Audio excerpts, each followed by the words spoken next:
शादी में आई चुड़ैल।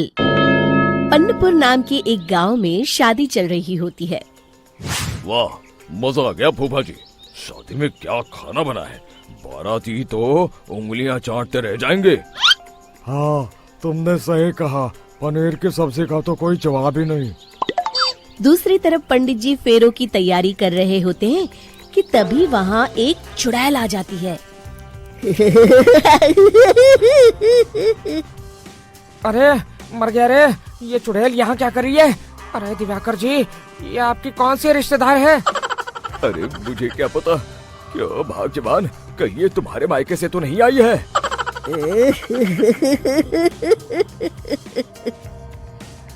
तुम लोगों की इस गांव में बारात लाने की हिम्मत कैसे हुई? मेरे रहते इस गांव में किसी की शादी नहीं हो सकती। अब तुम लोग देखो मैं क्या करती हूँ। अरे मर गया रे, मैंने सुना है ये जबान की पक्की है। भागो रे भागो, वरना ये चुड़ैल किसी को नहीं छोड़ेगी। हाँ, तुम सही कहते हो मोहन भाई, यहाँ से भाग लेने में ही हम सबकी भलाई है। देखते ही देखते शादी के मंडप में भगदड़ मच जाती है और चुड़ैल सब कुछ उजाड़ कर रख देती है। फिर एक दिन मोहन की शादी तय हो जाती है। अरे भाई, अगले हफ्ते मेरी शादी तय हो गई है, लेकिन इस चुड़ैल की दहशत के मारे तो मेरे हाथ पैर कांप रहे हैं। अरे मोहन, तुम्हारा दिमाग तो खराब नहीं हो गया? तुम अपने साथ साथ हम सब गांव वालों को भी बलि का बकरा बनाना चाहते हो? उस चुड़ैल के रहते तुमने अपनी शादी के बारे में सोच भी कैसे लिया? देखो गोपाल, डर तो मुझे भी लग रहा है, लेकिन उस चुड़ैल के डर से मैं जिंदगी भर कुंवारा तो नहीं रह सकता।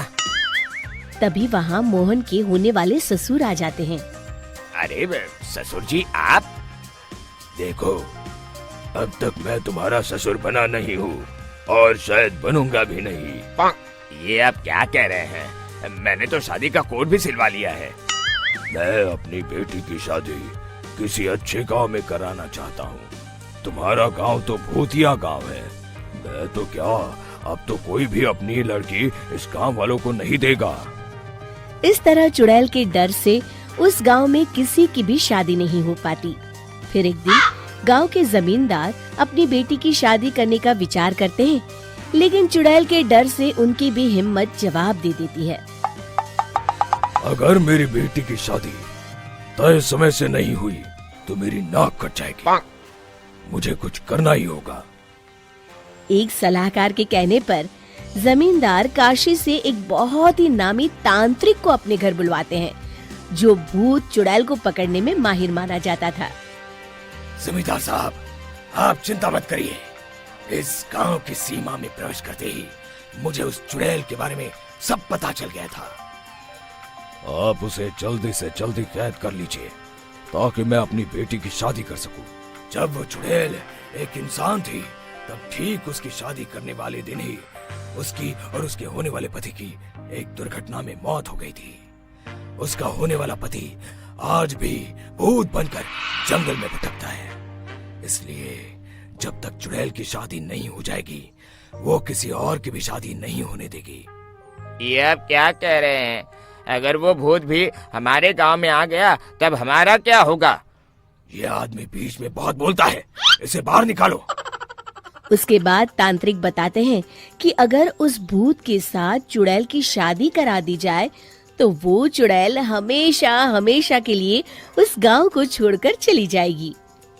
जमींदार साहब, आप अपनी बेटी की शादी की तैयारी शुरू कर दीजिए। मैं कुछ गांव वालों को अपने साथ लेकर उस भूत को ढूंढने जंगल की ओर जाता हूँ।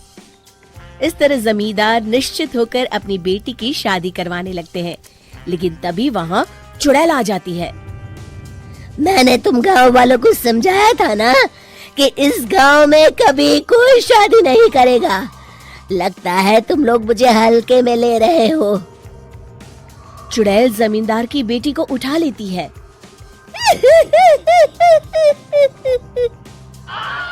अब देखती हूँ बिना दुल्हन के तुम लोग शादी कैसे करोगे। मैं इसे अपने साथ ले जा रही हूँ। छोड़ मुझे, पिताजी, मुझे बचाइए।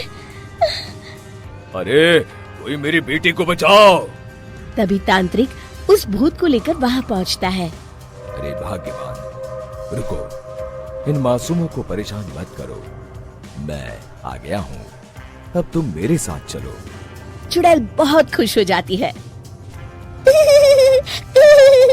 आप आ गए, चलिए अब हम मंदिर में चलकर शादी कर लेते हैं। अरे अरे अरे अरे, ये क्या कह रही हो?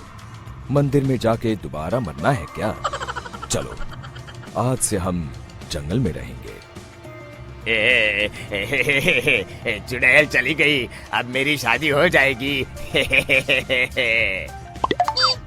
इस तरह सभी गांव वाले खुशी से झूमने लगते हैं।